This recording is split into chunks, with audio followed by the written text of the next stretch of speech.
Hey everybody, this is the Planet Earth here. We need to talk about this, and we need to talk about this like right now, okay? Currently, what is going on is it literally state versus federal, and I'm gonna be honest with you, I'm actually pretty scared here. So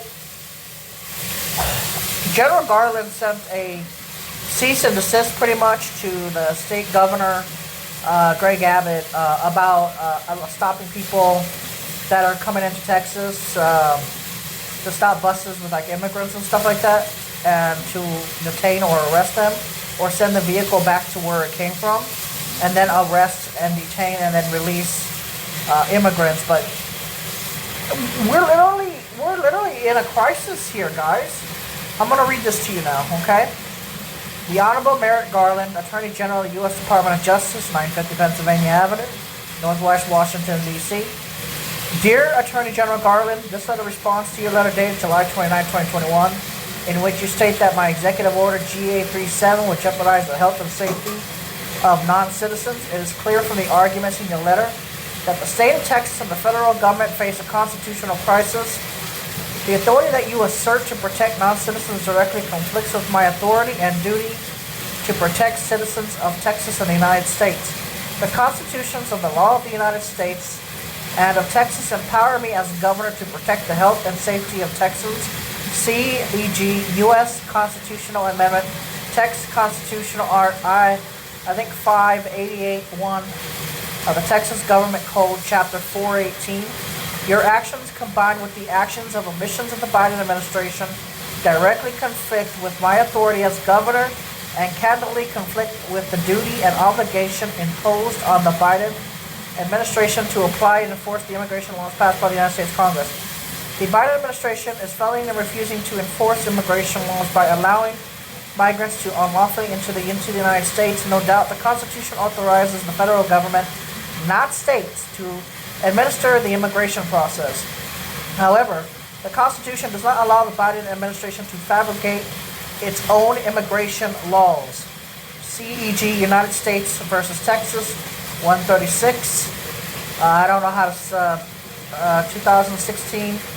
Per Curum, Department of Homeland Security versus Regents of the University of California, 140.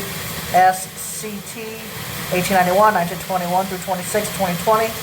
Thomas J. dissenting. Instead, the administration is limited to applying laws enacted by Congress.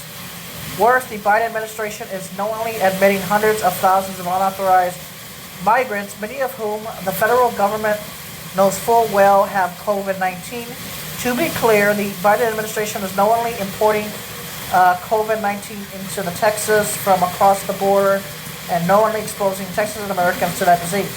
While the Biden administration is openly pondering looming shutdowns and mandates on U.S. citizens to control the spread of COVID-19.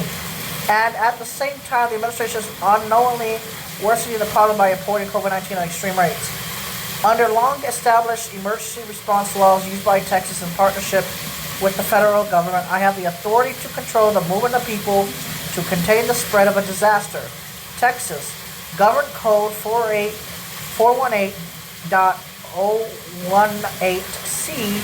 An obvious application of that standard is to limit the movement of people who are likely to have COVID-19. The assertion of this authority in Executive Order GA37 is limited only to interstate movement. It is no way interferes with either interstate or international movement. There are several actions the Biden administration can take to avert a constitutional showdown while also addressing the public health concerns that my executive order seeks to achieve.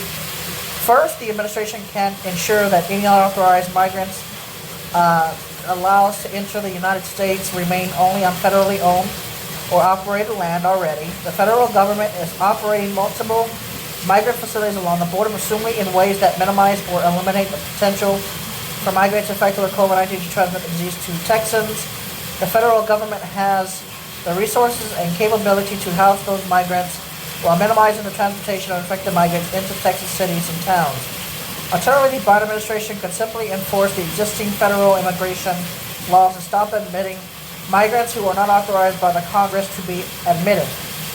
that would substantially reduce the importation of COVID-19 by also fulfilling the federal government's role to faithfully execute the laws of the United States. My office remains committed to working with the Department of Justice to ensure that we achieve the twin goals of applying the laws of the United States and of this state while also preventing and knowing importation of COVID-19 into our communities. So seriously, looks like Greg Abbott, governor. Oh boy. I mean, we're literally at the point in our country where the states are not listening to the federal government and vice versa. This is, I don't know if, I mean, this is, kind of common, but, I mean, I don't know what to say, man. I mean, what do you guys think of this? Like, what do you guys think?